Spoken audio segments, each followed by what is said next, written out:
kanilang mga food. Ano i-try natin?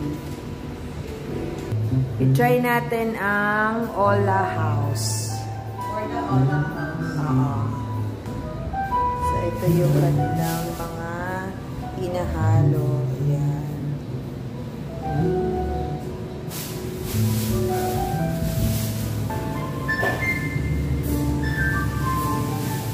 So, tikman natin ang Ola House.